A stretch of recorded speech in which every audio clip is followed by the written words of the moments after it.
Hi everyone, it's Miss Elise from the Morristown and Township Library, and today for the art adventure I have a craft inspired by The Horn Players by Jean-Michel Basquiat. This painting was painted in 1981 and it is located at the Broad Museum in Los Angeles, California. It is made with acrylic and oil stick, which is an oil paint found in a stick format, on 3 canvases mounted on wooden supports. This is Basquiat's one of his later paintings.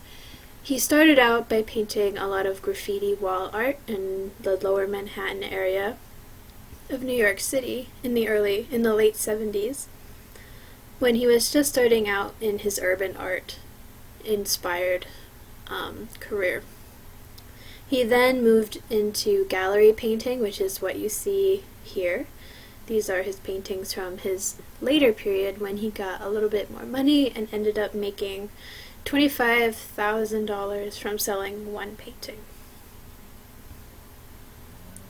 But during his urban period, he usually would use spray paint, which is what most graffiti artists use today.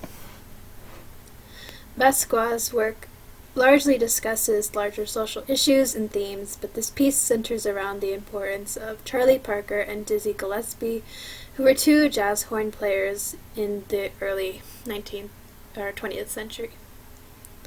The painting cleverly shows off the feelings of rhythm and melody through the rigid structure of the piece, with the 3 sections and the 2 sections dedicated to Gillespie and Parker,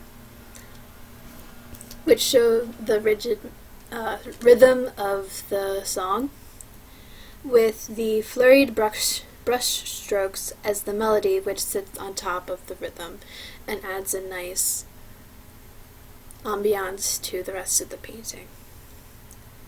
A lot of Basquiat's work is able to marry word and image together to create a unique sense of abstract style, which created a mixed media effect, which he is most known for. He also created a lot of works of art surrounding the ideas such as wealth versus poverty, integration versus segregation, inner versus outer experience, because he came from a poor home life and left Brooklyn when he was a teenager in order to pursue more freedom and opportunities in lower Manhattan.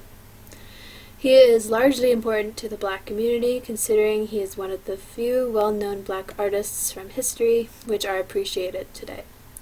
His legacy lives beyond his untimely death, and he is honored for speaking up about important issues and the Black legacy.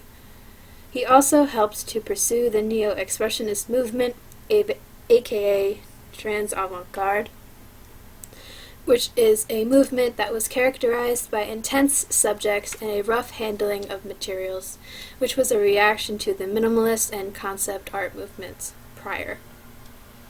It mimics a similar style to Cubism, but with more of an abstract perspective of subject matter. So, in taking Basquiat's style of neo-expressionism, we're going to be using a little bit of that abstract art in our craft for today. So let's get started. So these are the materials we are going to be using today in our craft. You're going to need several different sizes of acrylic paint brushes. I'm using a 1-inch, two flat brushes, one in a size 6 and one in a size 2. But you can obviously use whatever size brushes you have at home and work for acrylic paint. You're also going to need acrylic paint. Speaking of that, I'm going to be using the colors Deoxyeyed Purple, Primary Yellow, and Yellow Orange, as well as the colors White, Ivory Black, Deoxyeyed Blue, and Magenta. But you can use whatever color scheme that you want. I'm going for a bit of a mix of warm and cooler tones, just to add contrast. You're also going to need some water and a paper towel. And last but not least, you're going to be needing a sheet of paper. I'm going to be using this blue kind of contact paper or cardstock, but you can use whatever kind of paper that you want at home. I like the blue color, so I'm going with that. So let's get into the process. I'm going to be taking my pink and my orange and creating bold stripes up and down the paper with my 1-inch brush to create the 3 sections that Basquiat used in his painting to create some structure. It's just going to give structure to the rest of my painting. I'm then going to create some yellow circles, roughly, across the overtop of the stripes. This is just going to add a little bit more of texture. Same with this broad strokes. I'm then taking some purple and drawing some shapes underneath of the yellow circles I just made. Kind of looks like an 80s pattern, but you can use whatever you want for that. I'm then going to just add some more stripes up and down the painting as well.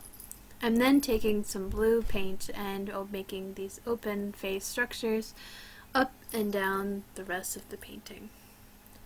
I'm then going to be dipping my paint in some water and spraying white and black paint across the canvas or my paper in order to create a little bit more texture, so that way we have a neo-expressionist look going on.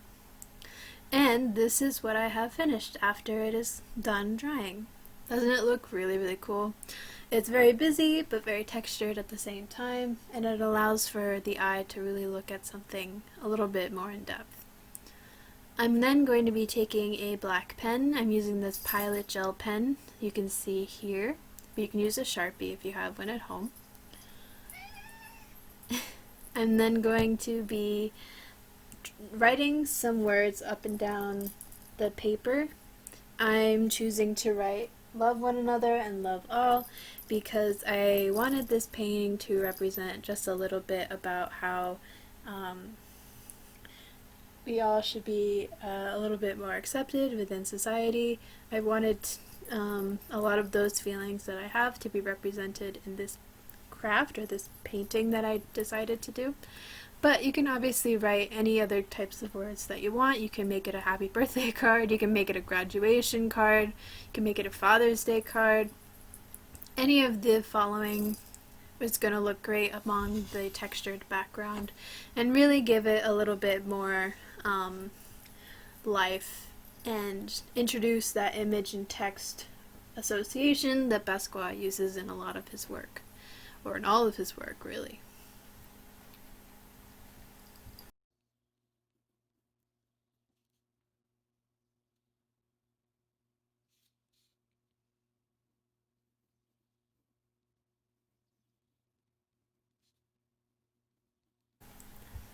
So as I'm finishing up writing my words, I'm just going to kind of make them really sporadic and really random in order to create a bit more of a abstract effect, and this is my final piece. It's kind of hard to see the words, I made them really thin, but I really like how it turned out, and I'm definitely going to be hanging it on my wall somewhere. So thank you so much for learning a little bit about Basquiat with me this week, and I hope you had fun doing this abstract painting craft. I'll see you guys next week with another video in Art Adventures, and have a good one. Bye.